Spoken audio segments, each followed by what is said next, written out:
do it for the farmers and producers and the makers.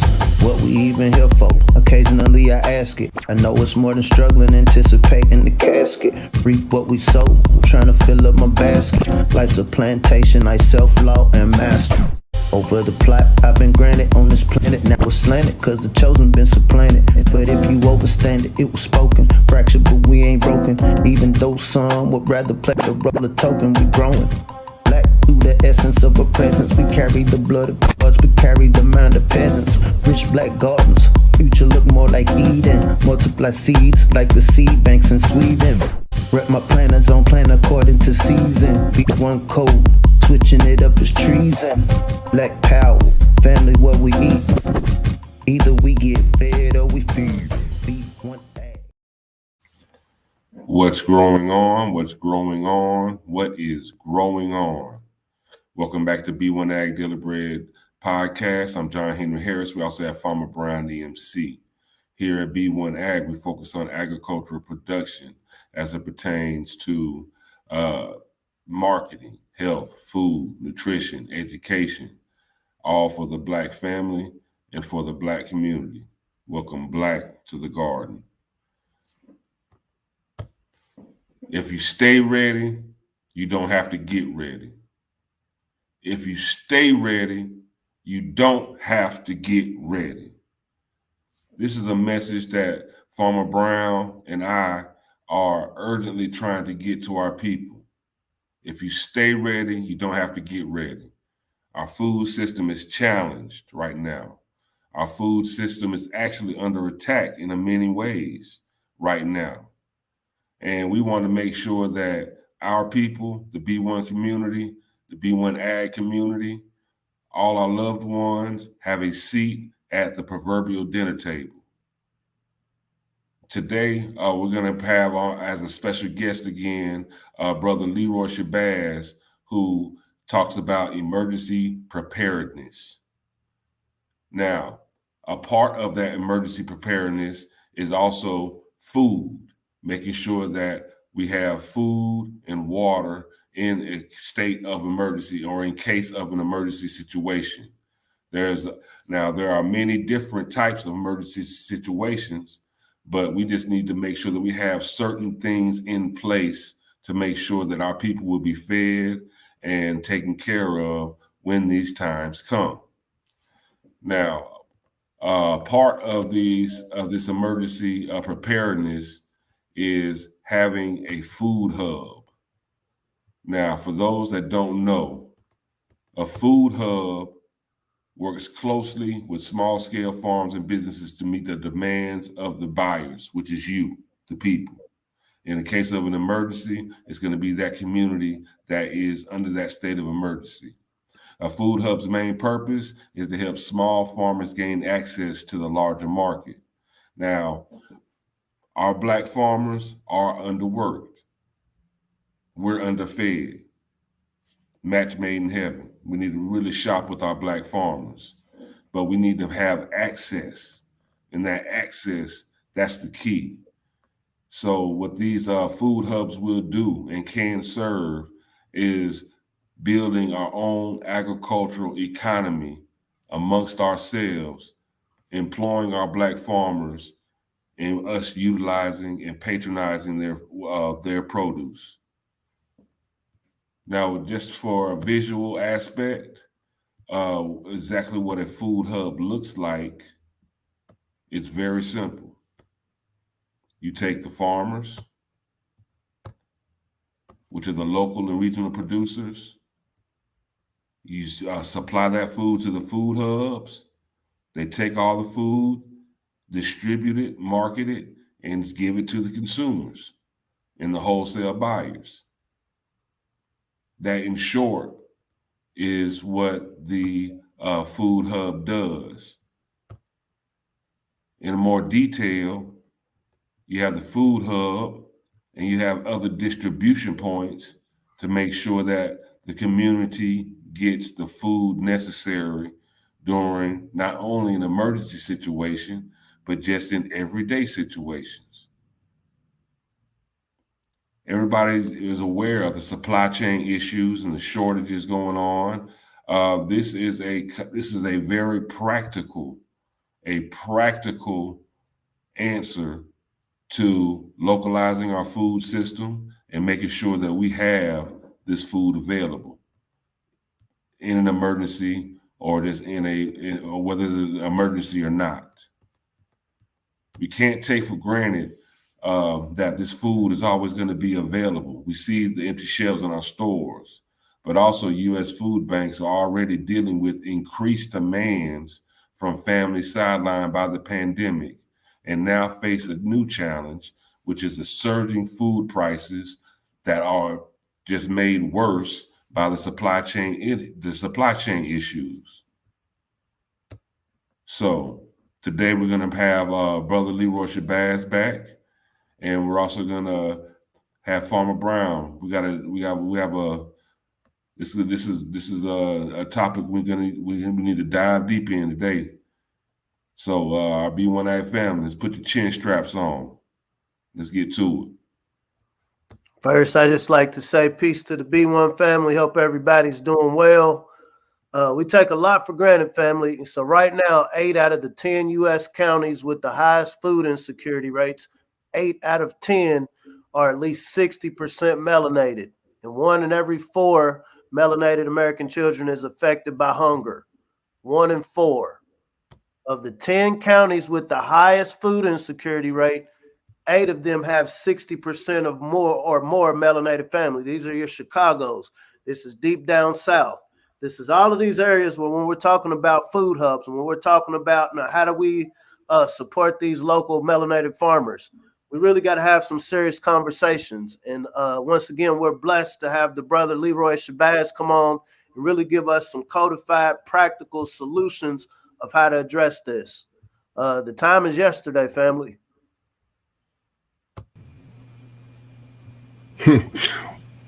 Once again, I'm glad to be on the show. Glad to be a part of the B1 Ag community. Let me get right to business here. Okay, let's make sure that we understand the two differences. There's a difference between disaster preparedness and emergency management. Disaster preparedness is when, brothers and sisters, this is what's going to hurt us. Disaster preparedness is when you're doing something to get yourself and your family together, your crew, disaster prepared. You got water, you can have all the stuff you need for your people to hold tight for 3 days, 2 weeks. That's disaster preparedness. You got comfortable stuff, diapers. That's beautiful. Emergency management is when you do stuff for a community.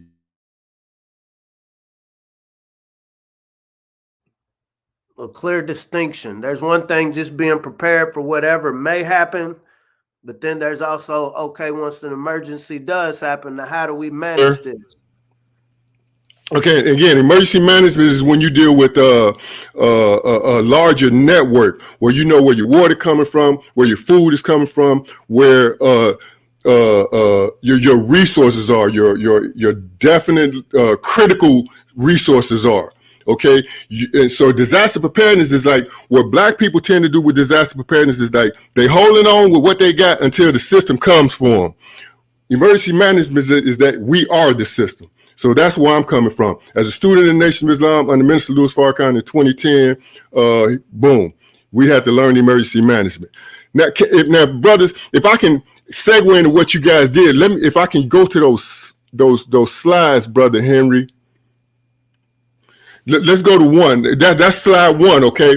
Now, as the B1 Ag audience looks at this, right, at a certain point in time, you might want to pause this slide and look at it because this is a disaster continuum slide. It lets you see what's supposed to happen during the disaster. You see that red line right there? Before that red line is the green line, and your preparedness ability is right over there, right? And then there's the disaster. And then there are stages of your recovery from the disaster.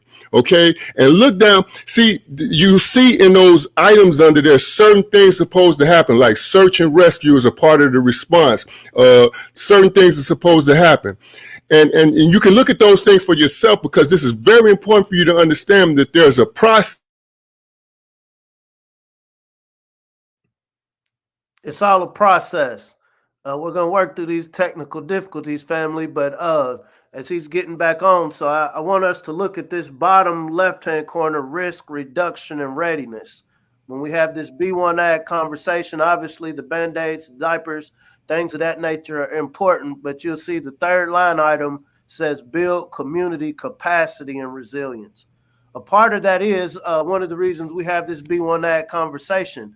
We have to have the buy-in of a critical mass of us within the community to see that, okay, there's something to be prepared for. This is why we specifically talk about, first of all, how do we support the already existing Black farmers? Nobody's going to have more of a vested interest in feeding the melanated community than melanated producers. Also, one of the reasons we talk about healthyblackfood.com and learning how to grow your own food, how do we strengthen this network in preparedness? Okay, there is obviously a relationship with your rural producers, your more established farmers, but how do we push this algorithm within the urban areas? How do we make use to some of these distressed properties? How do we make use of some of these apartment complexes? We do know that many apartment complexes, okay, you might not have a balcony, but you're going to have a play space. Many of them are at least going to have a playground. And so, as a community that cares, is this worth planning come spring 2022? We're going to make sure we're going to carve out at least some of this play space for something very serious as food production. This would be box gardens. Maybe you create or figure out some grants or just come together and create high tunnels, low tunnels to be able to produce at least your greens or something that can be produced year round. When we think about plan recovery strategies, so right now, one of the big words, they're playing this little Greek dance with us. And so now we're on Omicron. Absolutely. So they're pushing this Omicron word now. This is looking like a frat party to me. But saying that to say, what are we doing to make sure, just in case this is the big one? Here at B1 Ag, we don't like to stay in this mindset of constantly being worried. But Brother Shabazz is back on here. But we were just touching on, and if you can bring that infographic back up, you were touching on the different stages of this. Oh, okay. So I got kicked out of I got lost. Are you there? We're here. Are you, brother? Okay. Yeah. Again, I don't know where I got lost at, brother. I just kind of heard you speaking, and I don't know where I got lost at, disconnected from. Because I heard you speaking to this in a practical way as a producer, as a distributor, and I'm not going to touch on that. Because I want to run through these three sides real quick to talk about the genesis of why we should be buying into this process, right? Again, all I want you to see with this slide that there's a process of a disaster. There's a process. And if we can go to the next slide. That next slide. Okay, now up at the top, you'll see the incidents: rural area fires, severe storm, coastal tsunami. Down at the bottom, you see American slavery. Now, all of those things at the top are very one-time incidents, right? Those incidents can actually be a short-term, intermediate term, and long-term, like weeks, months, and maybe up to a year. But slavery down at the bottom, American slavery lasted 200 years. You know what I'm saying? And it's like if you looked at the first slide, there was no rescue and recovery. There was no psychological help for us. There was none of that. And if we can go to the third slide, we can bring it home even more. The third slide shows you where it was not just one disaster, but it was another disaster after another disaster. It'd be a Jim Crow, black slave. We have never really recovered from that mental loss that we've gotten. I don't want to be so more excited than I need to be. We have never recovered from that mental loss of who we are and from the beginning. And right now, if you see that big thing at the end, that is Operation Warp Speed. That is white supremacy. Like, okay, we're going to shut down this ADOS reality. We're going to shut down. We're going to come with whatever we're going to come with and shut it down and make it to where we don't even want to fight no more. Okay, so with that in mind, that's why we need to understand the difference between disaster preparedness and emergency management. We have been through one disaster after another right now in our past, in our history, but right now we need to be about emergency management. We need to recognize that white supremacy is happening. We need to recognize that there's even divine intervention to get us away from these fools that's taking place right now. And that's where I stress the CERT teams, community emergency response. I don't bring this up as just a out of the closet, out of the bucket somewhere thing. These teams need to be put in place in the communities. And one of the first things that these teams need to do is to, and you can see what a CERT team does in part one of this series, right? And maybe in a little while we'll go specifically over what the CERT team specifically is. But again, let's go to the fact that every CERT team in the community, in these communities that we're trying to get them, need to be food distribution hubs. They need to be connected to Black farmers to get food in, not to give away, but they just need to let the Black farmers know that they can get their products in to the cities or to the communities, and we can get them access out to whoever wants to get them from the communities. Let me start right, because I want time out. So, brother, Big J, if you can put it back to that first one, and that yes, sir. One of those boxes at the bottom, if you can move the banner, is talking about building partnerships and plans for business continuity. A lot of times our people, when we try to bring this conversation up, it comes across as hotep. It comes across as Chicken Little, the sky's falling. These cats is paranoid, chill out. But, we're not coming from a place of disaster. We're coming from a place of being very practical. This isn't just about preparing for the worst, but it's also when you think about planning for business continuity.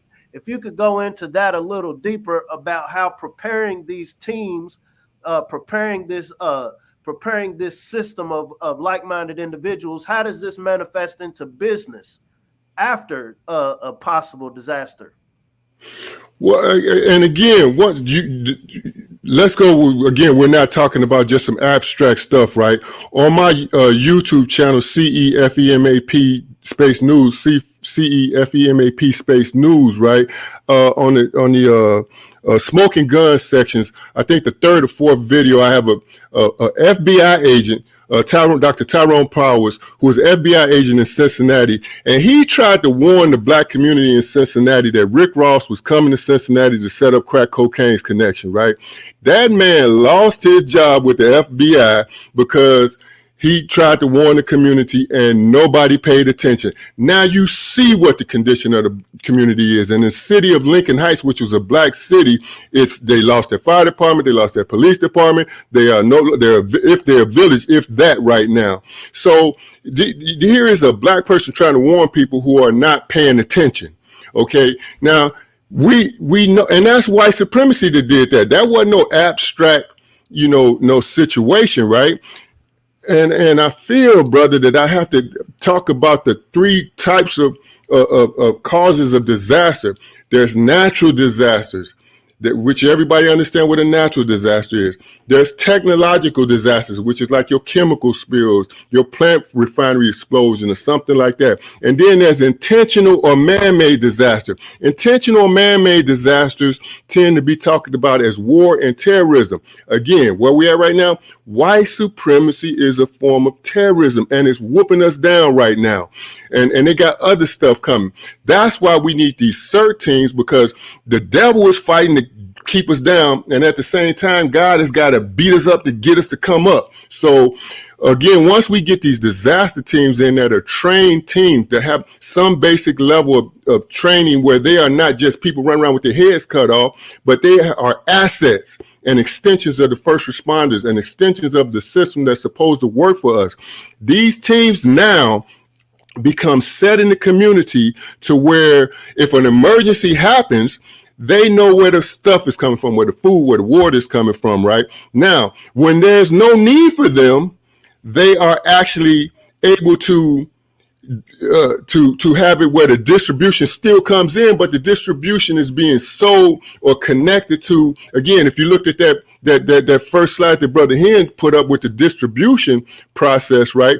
That middle component becomes that middle hub component the one before that. That middle hub component that food hub becomes what the certs are able to now set up on a fluke. On a fluke, certs community emergency response teams are setting up food hubs for distributions and marketing. They're setting up food hubs because now the black farmers and local regional producers have the ability to get some food to these teams to where they can be sold to consumers or wholesalers who want to take the food and make green beans in cans or whatever larger products. Now I'll hold right there.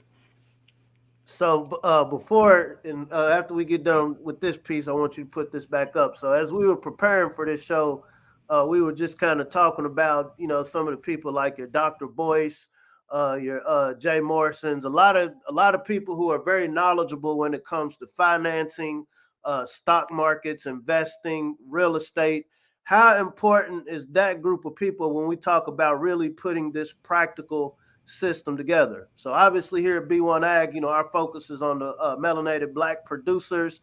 It's focused on getting more people involved on a community level within urban settings on being able to produce their food. But when we think about, and I'm not digressing from what we're talking about, so there was somebody spent $2.4 million buying real estate in the metaverse.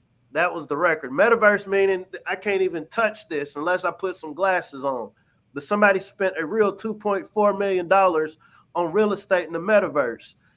When you talk about the Most High whipping us into shape, okay, we see that other people are willing, instead of breaking bread, reparative justice, giving justice to those who have built this country that haven't gotten it. We'll put this money into the metaverse. And so saying that to say, it's almost like the canary in the cave is saying, hey, y'all ain't no help coming. We do have the means. One of the things we also discussed was I think we both agree that this ain't the end of the world. This is actually a great opportunity for those of us that can, see what's going on. But it's not something where we can just sit back and kind of wait for it to hash out. This is something where all of us, no matter what our skill set is, can build into that simple diagram that we saw creating food hubs. Some of us are good at construction. These sites would have to be built, obviously. Some of us are green thumbs, and so some of us are able to produce the food. Some of us already have CDLs. Some of us are already able to drive and understand logistics. Some of us understand marketing. And so if you could kind of go through that and break down that dynamic of where are the different niches that are needed to make this food hub become a reality. For somebody that's like, okay, yeah, I like the stock market, but I kind of get what y'all are talking about. How do I invest in such a food hub? If you could go into that. Well, let me, because there was some breakup right here on the internet process, right? So let me address this like this now, real smoothly, hopefully. Again, I talked about the three causes of disaster.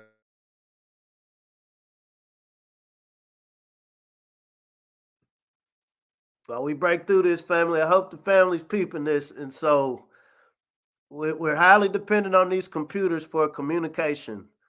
I think the brothers going to be back on. Okay. Where did I get lost at? You were going into the three types of disasters. You got none of them? No, it stopped at three types of disasters.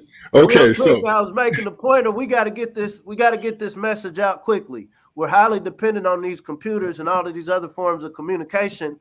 Once again, this only reinforces the importance of having a CERT team and having a plan just in case all of these things we're used to. So go into it. From now on, when I do this type of connection, brother, I'm going to be hardwired. Right now, I'm using Wi-Fi, so I think it's best to be hardwired in. Again, there's natural disasters, brother. There's natural disasters, technological disasters, man-made disasters. Now, as Black people and as a student in the Nation of Islam, when I teach this class, when I teach this FEMA course, I teach our people that there's a fourth type of disasters, and that is divine intervention. Divine intervention is a reality. That's where in the scripture it always talks about God steps in and whoops the nation's butt and gets rid of them. You follow what I'm saying? That's real. Okay, so right now, if there's something called divine intervention, and if Black people want to consider themselves as the people who have been in bondage for 400 years and went through something, that means that once we coming out of this bondage stuff after 400 years, we have to man up to be the children who step up to our reality as original people, as God-fearing people. Right now, we stuck in doo-doo land, and we want to run to the metaverse and all that foolishness, man. You know, again, one point I want to make there is that we really need to really see our divinity and the opportunity to show who we are as a divine people who have been through 400 years of trash. And the sisters gonna stop putting all the crazy hair and makeup, and then they're gonna get back to putting some real food on the table and things like that. Now, trying to get closer to what I thought you asked. For example, when you're talking about the distribution process, right, and stocks and this, that, the other, right? For example, I got on FEMAP.news, FEMAP.news is a website. FEMAP.news is a website that I have. FEMAP.news. And in 2015, if you look at the documents on that section on there, document page on there, in 2015, I wrote a report to Minister Farrakhan and a couple of other people, right, about disaster preparedness. And in that report, I came up with this concept or this idea. Where did I get it from? Obviously, scripture, because it's called the Lamb's Blood Disaster Fund. And the Lamb's Blood Disaster Fund went about the process of trying to get people to invest maybe $1 a week for a year into a fund. Now let me, you can go look at what that is. And on that note, brother, not to get off point, there's a sister named Cherry Wallflower that's a part of your audience. She has a degree in emergency management. Sister, when you see this, please get in touch with me, because I don't have no degree. With your degree, I can make what I'm talking about right now much more of a reality. Now, going back to that Lamb's Blood Disaster Fund, let's bring it up to current terms from 2015. If we had a million people, and I'm just throwing the process out here, 1 million people donated, and then it don't even have to be a donation. It can be an investment. Invested $52 into a fund, the Lamb's Blood Disaster Fund. That's $52 million, right? Now we got a fund where we can buy tractors for the black farmers, we can buy equipment for the black farmers, and even out of $52 million, we can put a cannery up down there in the south and a cannery toward the west. Now we got it where black farmers can not only produce, but they can send it to a cannery process, right? And we can now have look at all the stuff that comes from that, you know what I'm saying, as far as economic opportunity.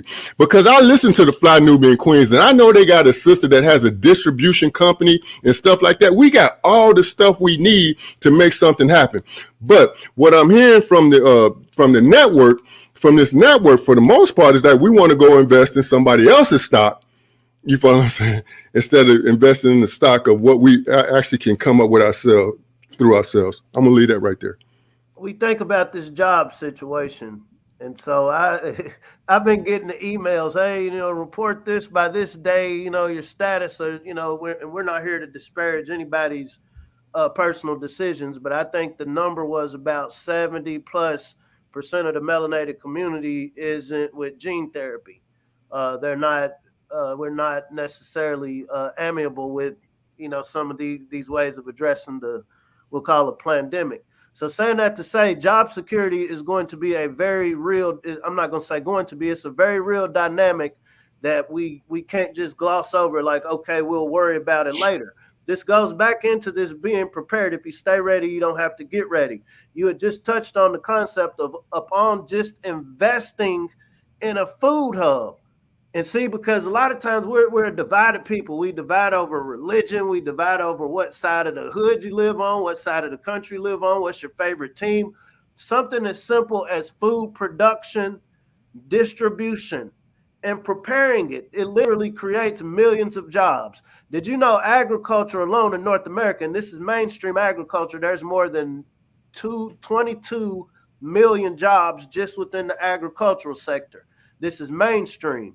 What I know as far as mainstream North American agriculture, there's 35,000 plus jobs a year that don't get filled because people aren't going into this field. This is mainstream. When we think about who are the people that are affected worst by this inadequate or imbalanced food system, it is the melanated family. A lot of the people watching, they know the concept of Neely Fuller and the compensatory code. Part of that code is producing justice to those that need it the most, that need the most help. We know that it's our communities that need the most help. We know that it's our communities that have this high unemployment. It's a fact that we actually had the lowest unemployment went back in 1925. When we actually had higher employment rate than white males. Melanated males in North America had a higher employment rate than white males. And what was going on in the 1920s? This is when your black Wall Streets. This is when your black towns. What was driving these black towns, right? Okay, you got your oil, you got your industry, but what do I have to do every morning before I can get up and engage in any of these activities? What do I have to do every night? And I got a sister, I got somebody whipping it up in the kitchen, making sure this battery keeps going. It is literally securing a food system. I'm lying? Brother, let me say this again. Last week, the first thing that we did with this series of connections right here is we talked about the three phases of a nation, or we introduced the three phases of a nation. The first phase of a nation is so powerful. It's that agriculture phase of a nation. It's the agricultural phase of a nation. It's the first phase. Then there's a manufacturing and industrial phase, and then there's a knowledge and a technology phase. There's three phases of a nation, right? Right now, we have all the opportunity to get our kids back to the land, to get our kids back to growing something. I just wrangled up several of my younger grandsons. He's speaking on getting the kids back to the garden. When we think about what are different roles that each of us can play on different levels. Some of us, we have 9 to 5. Some of us, we don't. Are you back on? Yeah. So because the bottom line is that there's such a thing as agricultural black industrial beekeepers. You follow what I'm saying? Who takes bees on a tractor trailer somewhere and drops them off at a farm for a price, and then the bees get to pollinate the plants, come on back to the hive, make honey that the beekeeper can take with him. I mean, it's like, and then not to mention that where clothes come from. This is all the stuff that if we have to go, brother, if we don't deal with our first phase, we can't let people feed us. This is over with. You know what I'm saying? Now, what does that have to do with emergency management, brother Leroy? Again, I am not a minister. I'm here to tell you black people about to get messed up. And when I say that, it's like, I can tell you how people go into FEMA camps. I can tell you, you know what, brother? Anyway, go ahead, brother. I don't want to just give it all right now. I mean, because it's just so much stuff that I'm privy to right now, man, that I just don't. And then I'm in communication right now with some people right now, and I just need to see what's going to happen. I think the main thing that the whole reason we're doing this series, because this is a mission. This is a ministry. I'm not a minister either. Hen ain't a minister either. All of us come with imperfections, right? But when we think about how do we pay off karmic debt? Those of us that have lived, got our hands soiled with whatever's going on out here. It ain't like our hands are so clean. So, how do we get them back in the dirt of building something? How do we get them back in this soil matrix of rebuilding our communities? And it's preparing ourselves. I'm not one that believes that just everybody's going to come together and hold hands and then disperse and go start growing gardens. Like, I'm not that unrealistic. As optimistic and bright as I see the future, I know that, in biblical text, it's saying just a remnant, 1/3. 1/3. We're trying to take our time, sister, and we can't wait to chop it up with you, Sister Sinclair. There's so many moving pieces, but it's frustrating because one of the brothers said we have all we need. We're just scared to move on it, Brother Phil. And that is the truth. We have all that we need. There is not something that has to come out of space. There's not something that's just going to suddenly come up out of the ground and give us what we need. We already have it.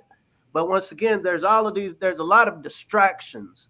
There's a lot of distractions going on right now that are, intentionally putting fear into people. And we're not a people of fear. Like you said, our ancestors endured some of the worst hell that a physical body not just the human, any sort of animal. Animals haven't been in slavery outside of the ones in zoos. And so for us to even be on this podcast right now speaking about this, it lends to the resilience of what we come from. And so once again, to the degree that we can refocus this resilience, this genetic predisposition to just know how to feed one another, how to produce it, how to ship it to where it's supposed to go, on top of being able to work these devices. I think about Soulja Boy. There's this rapper, his name is Soulja Boy. I don't know if you know who he is. But it was this thing called MySpace. I'm giving how old we are. There was this social media site called MySpace. And what he did, this is a young man at the time, he figured out how to make all of these different accounts. And basically, he's an independent artist, made millions off of figuring out how to manipulate a digital tool. You know, social media can be something that connects people. Social media is something that you can market. But I'm just using him as an example of ingenuity once it's focused on a specific task. Here at B1 Ag, the case that we're trying to make is to the degree that we can focus on being able to feed one another. How many, and I know you would know this question, how many guns are there in North America? And I guarantee if you got all the black gun clubs together, is no match to the other side. But, you know, personally, I'm definitely a proponent of being armed and protecting yourself. But when we think of this long term, like you said, emergency management, not just the preparation, but management, it's going to have to be more than just defending. We're going to have to be on the offense in some area. What do they say? Business is war. I like to say there's no business like grow business, but that takes the buy-in of the people that eat, the people that right now are dependent on the people that don't like us to feed us.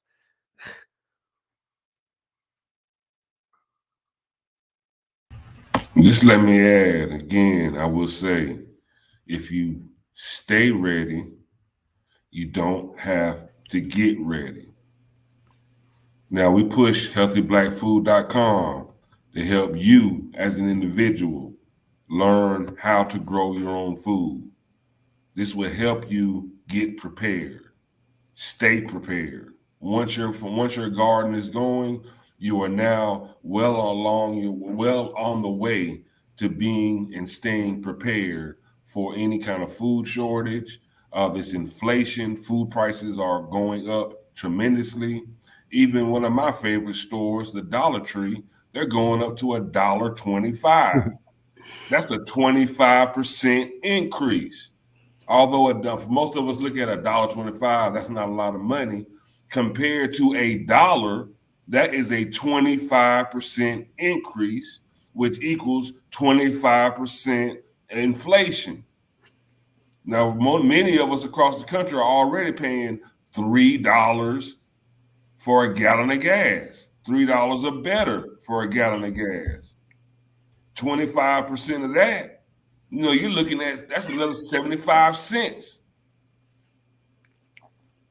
So if you're already paying $2 for a loaf of bread, 25% of that, that's 50 cents. Can you see how this stuff adds up across your total things of you need to buy to survive? So to mitigate these increasing expenses, one practical way is to learn how to do it yourself. Instead of going to the grocery store, go out your back door where you have your garden growing. Instead of going to certain teams in place that know how to distribute this. Exactly. Produced. Can I? Now, what we're talking about, this is just for yourself. This is just contained for your home. Now we expand this out to the community, and this is where we're talking about these food hubs. Can I? Communities into the regions, because we want to make sure that we all eat. We all have to eat. And if we don't have steps in place to make sure that we all eat, we're going to eat each other. That's the sad reality. If we don't make sure that we all have a way to eat, people are going to really turn on each other and literally eat each other. Whether it's taking what you have, or they just might literally throw you on the barbecue. Slice it up with that pig butt. So let's be proactive. That's what this is all about, being proactive. Being proactive. It's not about being scared. Ain't no fear in this. There's no fear in preparedness. Matter of fact, when you're prepared, there's no fear. What are you afraid of if you're prepared? What is there to be afraid of when you're prepared? There's no fear in that. There's power. And that's what we want to make sure that we have this power in our own hands, because it was given to us in our own hands. We have the power. Let's use this power to be prepared. And there's no fear when you're prepared. I'm gonna if I can interject right here. You know, as far as I know and as far as I've seen, urban farming is on the rise. And a lot of people are trying what you're saying, and that's a beautiful thing. That's a beautiful thing. Of course, we got to get these bigger producers connected to us, the bigger black producers connected to us, right? So let me get back on point with this 25% increase on a 25-cent product and no increase on quality. Interesting. Very good, sis. Very good point. Very good point. Again, for me to get back on point, again, I'm bringing up the CERT teams, right? Because again, as I just said, if we're doing that, if urban farming is increasing, and that's a beautiful thing, then every CERT team, see, I can talk to you about CERT teams, and you can create your own CERT team in your own community, no problem, because I want to get some more information on exercises on that, right?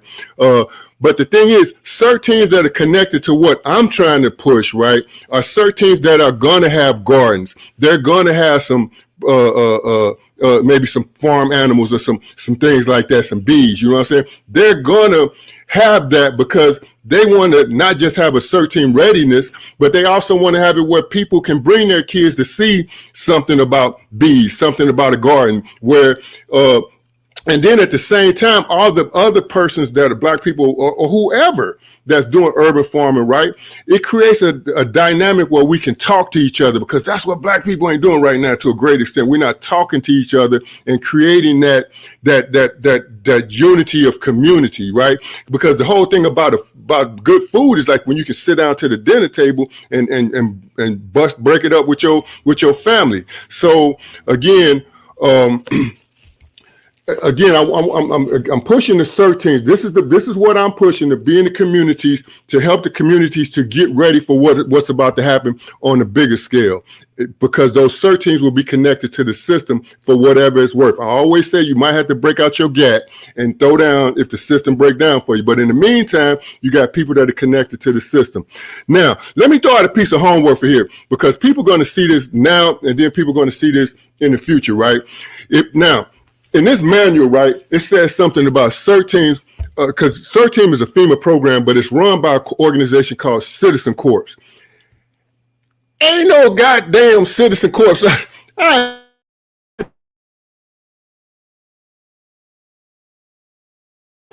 We encourage the family to look up CERT, Community Emergency Response Teams.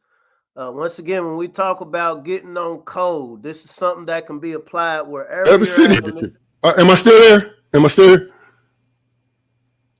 You got me now? Whatever city you in, try to find a Citizen Corps meeting. That's the White Citizen League. You ain't gonna find them. I mean, really, call the emergency management, call the fire department, call the city. Say, I want to go to a Citizen Corps meeting. They supposed to be the people that's running the CERT program and in charge of it, and the Citizens on Patrol and a couple other programs, right? That's exercise number one. The next exercise is call your your county emergency management agency and try to find out where you can take a program, where you can take get the CERT training, Community Emergency Response Team training, and see how they respond to you. That's the test, because if they say, like, we don't know what you're talking about, then they just lying to you in your face, and they're not trying to get you connected to a process where you can mitigate for your own community the disasters, where you can know where stuff is coming from. And I did hesitate earlier today, right? You know, a little while ago about saying something, but the CERT program, the CERT program came up out of, it came in 1985 after a great earthquake in Mexico, right? And a lot of people in the Nation of Islam don't even realize this, right? Because the Minister Farrakhan had his greatest vision in reference to meeting with the Honorable Elijah Muhammad, and the fact that the Reagan administration was prepared to produce war on the black community. That's why you got Oliver North and all. The minister had this vision on September the 17th, 1985. 2 days later, September the 19th, 1985, there was an earthquake that took place, and that earthquake, he says, is what brought the whole vision back to him about what happened, right? Now, because of that earthquake, now see, in the Nation of Islam, we got lessons that say what caused rain, hail, snow, and earthquake. Who makes rain, hail, snow, and earthquake? Well, see, we understand that there's cause and effect there, right? That's why I put so much into the importance of this CERT program, right? Now, out of that Reagan administration comes your Oliver North and the crack cocaine thing. But at the same time, out of that Reagan administration comes this thing called the Emergency Food and Shelter Board program. Now, that program that came out of the Reagan administration at that same time is the program that gets money from FEMA to 5 major organizations, 5 major social service organizations. Don't have to go into the name of them right now. And those organizations distribute money down into the community to the different social service agencies. So you think you getting some food from the church. You think you getting some food from the pantry. You think you getting some food from, you think that your gas and electric bill just got paid by the church. You think your gas and electric bill your water bill just got paid by the community action agency. No, baby. FEMA sent that money down to weigh. We just got weighed on what we capable of doing. And at a certain point in time, when they take the food away, when they close the pantries, we'll be sitting here looking at each other like, what did we do wrong? And what we didn't do wrong is we didn't create a situation where we support our own black farmers and get our own distribution process going to where we can help ourselves. Separation of death is one of the things, major issues that the minister is telling us, and if we don't catch it, well, that's what I'm here for.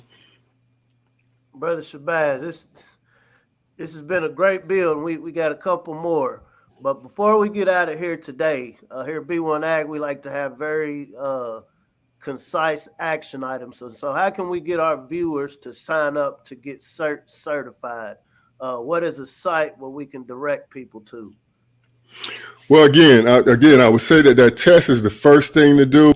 The test is called the community, try to find out if there's a citizen corps. That's just because you're not going to find them. That's one thing. Just to let you know how they be faking in the game.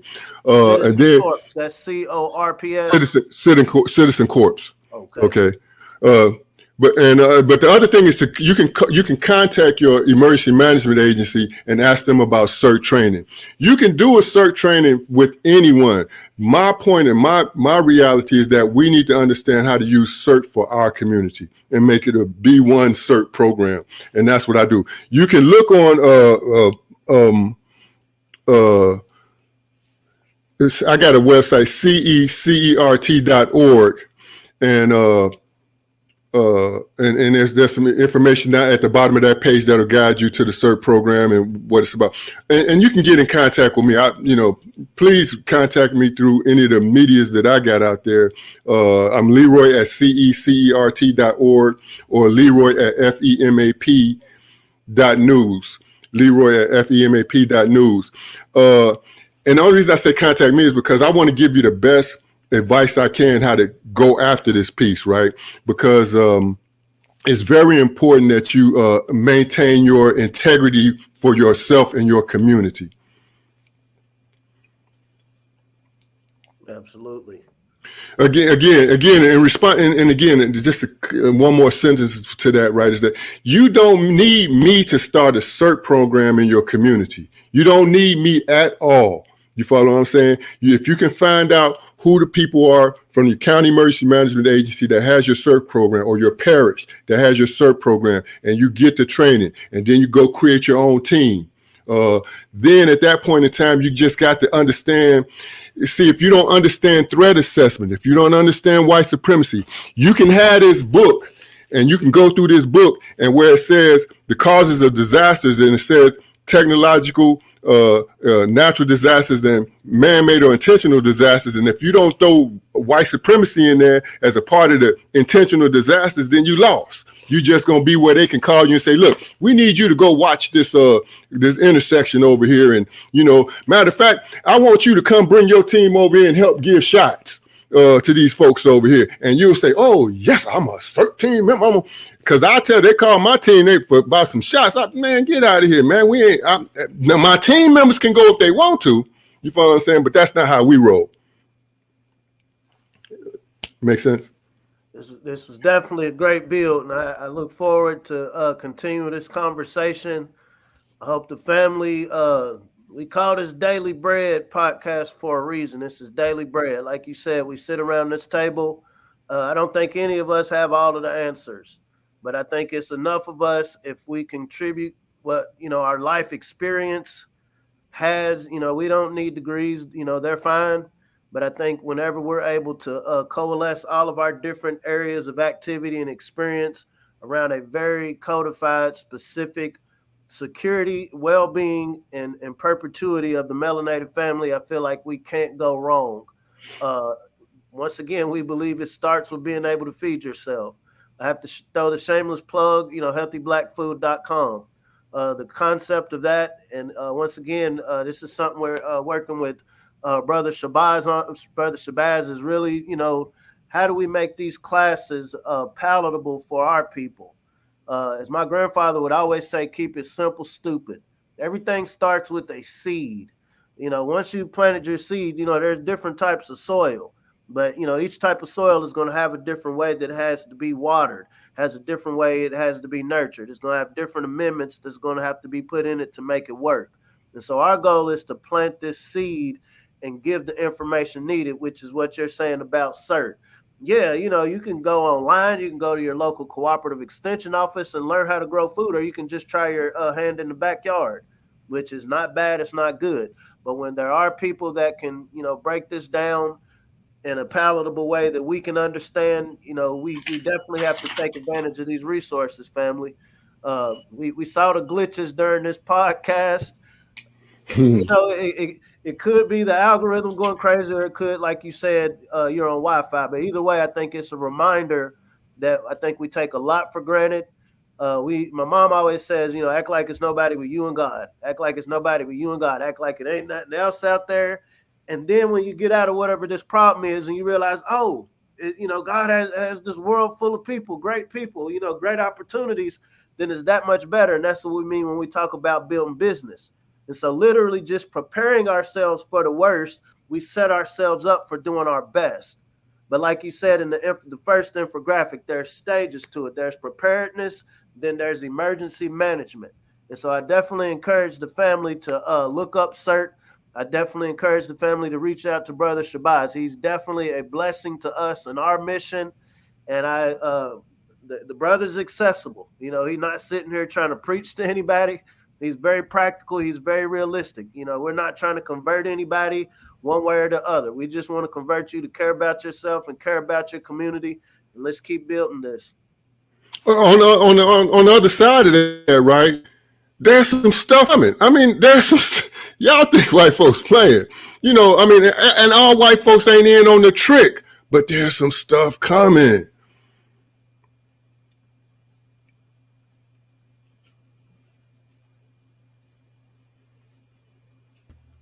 And here at B1 Ag, we will continue, and we always will continue to push this B1 algorithm. We're going to fight against this algorithm. We're going to fight against not being prepared. We're going to fight against fear. And we're going to fight against them wanting us to be or feel powerless. And we can do this all through food. That's where it all begins, in the garden. So we're getting back to the garden, and we will continue and always will push this B1 algorithm. Wish pushing the black algorithm. Ancestors, they mastered the systems. We raising your bosses, no victims. Planting that knowledge curriculum.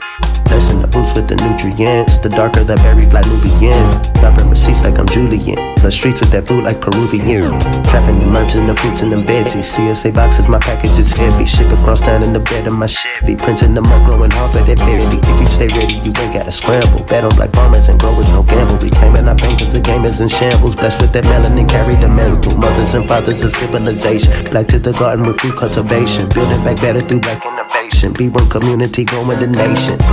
Genetically designed to be the dopest. Open that growth mindset. Codified, now we focus. Farming on back on track. Be the fam, break bread with them. Pushing that B1 algorithm. Now watch me get them, watch me get them. Pushing that B1 algorithm. Be the fam, break bread with them. Pushing that B1 algorithm. Watch me get them, watch me get them. Pushing that B1 algorithm. Yes, sir. Because I'm on B1 ag. Now we try to tell y'all, if you got it, if you stay ready, you don't have to get ready. If you stay ready, you don't have to get ready. So we'd like to thank Brother Leroy Shabazz. Hey, brother, real quick, brother, that was somebody that we just met from the that was at the All Black National Convention. You know what I'm saying? So we pulling it together. You know what I'm saying? Thank you, brothers, for allowing me to be on here, right? And again, if everybody who we didn't really break down CERT, but go to that first network that we did together and look at the program because it breaks down CERT in a more specific informational manner to you. Thank you, brothers. And we're gonna have you back because we still need to continue. We need to continue to break this down to make sure that our community realizes there are steps they can actively take to become CERT certified, as well as look at the opportunities that are available in building our own food system to ensure that we are food secure. By building these agricultural food hubs and distribution centers and distribution sites, we can create jobs. And this is helping us outside of an emergency. Because what we don't really it's not really clicking yet, eating every day is an emergency situation, especially when you can't. So we want to make sure that we can, and we can because God gifted us with everything that we need. These hands, that dirt, that sun, and that rain. And his will. And let his will be done. So let's continue to grow. Let's proceed with love. Let's grow this conversation. Like, share, and subscribe. Like it. That takes just a second to like, share, subscribe. We want to thank everyone that's been viewing us on this live broadcast today. You know, they participate in the comment section. There's a lot of knowledge that goes down in that comment section when during the live broadcast of the B1 Ag Daily Bread podcast. A lot of knowledge being exchanged right there in that comment section. And we'd like to thank you for that. Trying to get in touch with Cherry Wallflower, whoever it is. Oh, we're gonna make sure we try to reach out to Sister Wallflower. And if you also would like to reach out to us, comments, questions, or whatever, just want to share information, you can always get in contact with us at b1aghiphop@gmail.com. b1aghiphop@gmail.com. Again, this has been B1 Ag, building emergency preparedness teams and agricultural hubs. With featuring once again Brother Leroy Shabazz. It's a friend of the channel, and we got more building to do because we got to make sure that we all can eat. We all have to eat, and we all need to make sure that we have a seat at that proverbial table. And as always, many hands make light work. Many hands make light work. And at the end of the day, Farmer Brown, if they really want to know something, what do the people need to do, bro? If you really want to know something, let's take the power in our own hands and learn how to grow something. Power up! Until next time, John Henry Harris, we got Farmer Brian MC, we got brother Leroy Shabazz. Peace.